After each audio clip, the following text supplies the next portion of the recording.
Hello, this is the Cobra MX460SPB, which is a 46 centimetre wide rotary mower or 18 inches. It's self-propelled and it's got a Briggs & Stratton engine, so lots of power there. And this is how it arrives with you in this big sturdy cardboard box. So what we're going to do is take it out of the box, get everything out, and I'm going to show you how to assemble it so you can start mowing your lawn with it.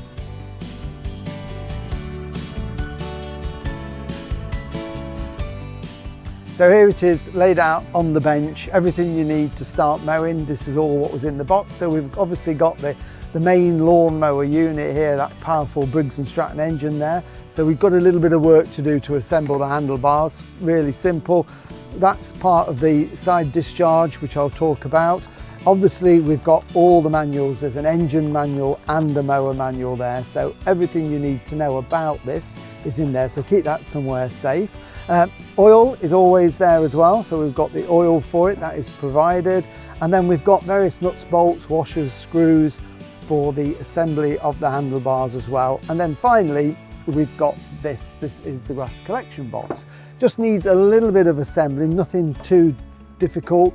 What we need to do is to hook these onto this framework here, so this net bag. So we've got these sort of rubber pieces there that just will pull out and hook on. So I tend to do them as we work our way around, just prise them open with your fingers and they just clip around like that. And then finally this one here, and that one is just going to go on nicely there. If I can get that to clip on. So there we go, that one is on there. So they're all on there nice and firmly. Then the other thing we need to do is to fit on the handle. So here's the handle. It will only fit on one way here. So we've got these two little plastic lugs that go into there. It sits like that in position, and then there is a screw that goes from the underside up. So for that you will need a crosshead screwdriver, but to start with we put the base in. So we just position it roughly there, give that a good push, and that will go down into there like that. You just need to give it a little gentle push in the right direction. It's spring loaded and that clicks into place. And then just to secure this piece here, so there's a hole for the screw to go in there, pre-drilled. Just start that off with my fingers, and then you need the screwdriver, and that will then just pick up the hole in the base of the red handle. So we just tighten that in. You could use a power driver, but it's a little bit restricted to get in, but it's nice and easy to do like this. And then we've got our handle there firmly in place on there. So what I'll do is just pop that underneath for a second, and then what we can do is I'll show you how next to put the handlebar assembly together. So the handlebar assembly is really easy to put together. It's in two parts. So what we need to do is just first of all fold this one back and lay it on the ground, or in this case on the bench. And then this one has already got nuts and bolts in there, so it's hinged. So that one will just pull around like that. And you'll notice there we've got two holes. And the reason for that is you can adjust it. So if you're not particularly tall, you can have it there. But if you want to be a bit taller standing at the back, you can raise it a little bit so the handlebar's that little bit higher. I'm going to go for the slightly lower one for me. So bolt through from the outside. We need a washer on there as well, and then we can use that wing nut and just tighten that on all the way, spin it round, and that gives you a really tight fit on there. And then we need to repeat that on the other side. So that's really handy should you, for whatever reason, need to fold the handlebars down to store it. Everything can be folded down if you need to in just a minute or so. So that one is nice and secure. So then we can fix the second part just here. So with this one, this is going to go like this onto these handlebars just here. So again, there's a hole there and there's a hole there, and really you need somebody just to hold this one for you. So if I can just ask Gareth to step in and hold that. So the assembly is like the base there. So we put the bolt through from the outside, just make sure that's in position. Then the washer like that, and then the wing nut. So again, we can fold this down then if we need to at any point. Just make that nice and tight, and then repeat at this side as well. And the washer, and then our wing nut there. And it needs to be nice and tight so it's firm when we're mowing. Right, so that's the handlebar really sturdy now. So what we need to do now is just do a little bit of work on the top just here. And what we can see is at the top of the handlebar we've got two levers. So we've got this one here which cuts the engine out when we release it, and that has to be pulled in to start the engine. This one gives us the drive. And we've got the two cables here, really easy to fit.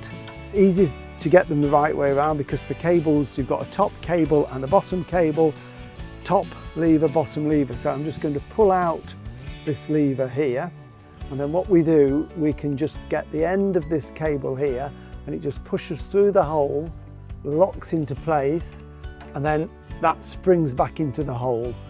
Likewise on the bottom, just pull it out of the hole, that goes through there like that, and then just a little bit of tension and in it goes. So now we've got the cables connected and they're spring loaded like that. So that's all you need to do there. So really, really simple to do that. We've also got some cable clips on here. So what we can do with this, I'm just going to cut off this little cable clip that's on there, just with a little pair of snips.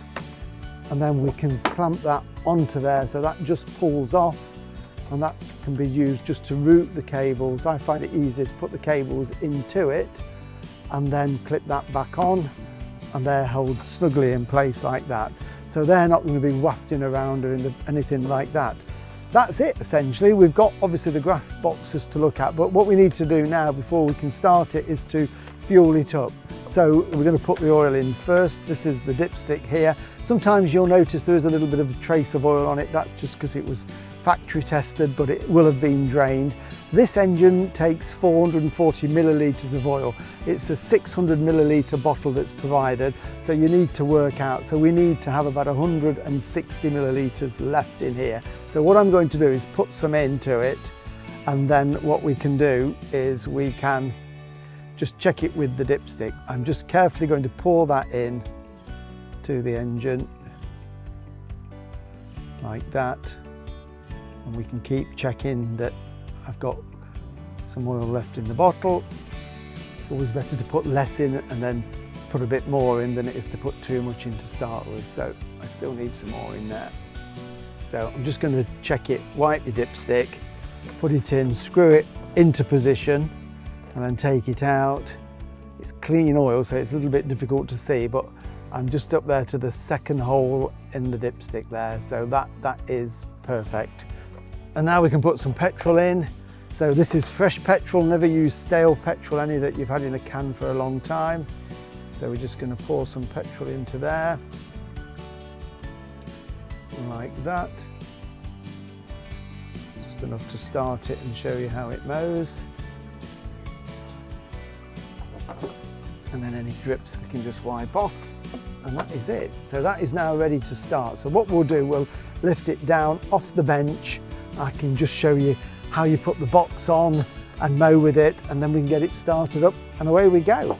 So there are different methods that you can mow or collect the grass, or however you want to do it, and I'm going to show you. But the first thing is, before I forget, in with all the screws and the nuts and bolts, there are two little plastic lugs. They are important, so do not throw those away. So what we're going to do is just fit these into the back here. So if we lift this flap, we'll see we've got two little holes there, and one slots into this side like that, and then the other one goes into there like that. So that basically stops that flap going all the way down. So if we're mowing without the mulch plug in, it means that the grass won't clog up. It's still got an exit and it will blow it down onto the lawn. Inside we have got a mulch plug, and we get that out by just giving it a squeeze like that. That just releases it from that hole.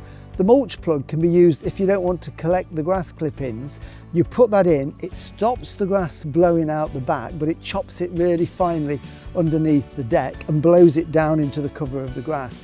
Feeds the lawn, you get a lovely green lawn, but the secret is not to mow too close, and you have to do it on a regular basis.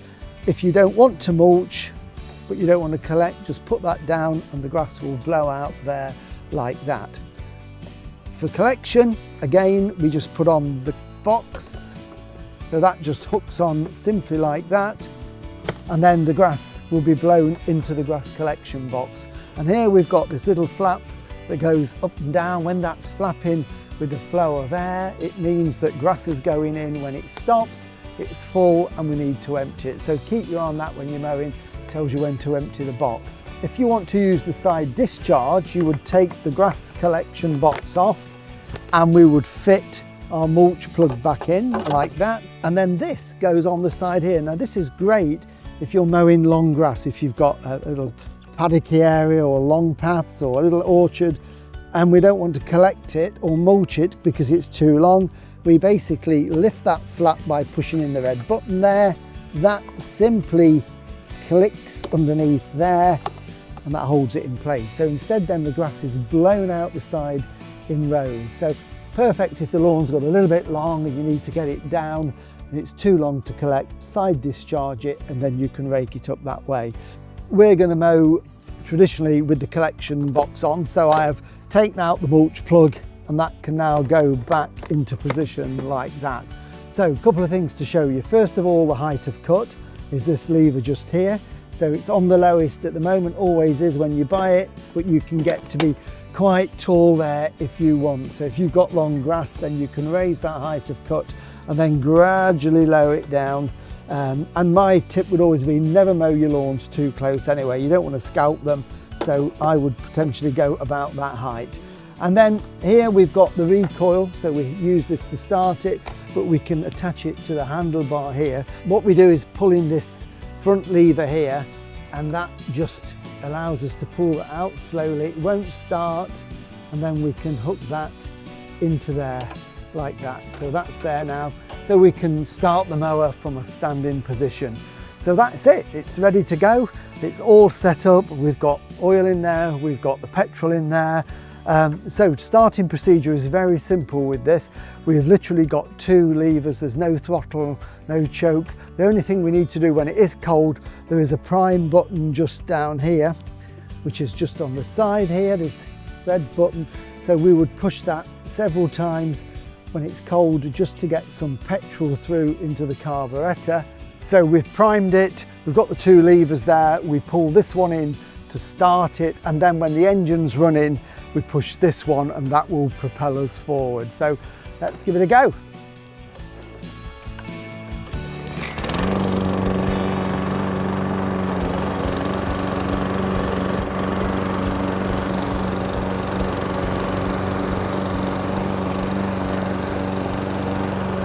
And there we go, we just release the levers and it stops immediately. Great little mower, ideal for small to medium sized lawns and at various ways that you can cut the grass, so perfect little mower. Remember to register your Cobra online at cobragarden.co.uk. Always have your Cobra serviced regularly. Check the website for your nearest dealer.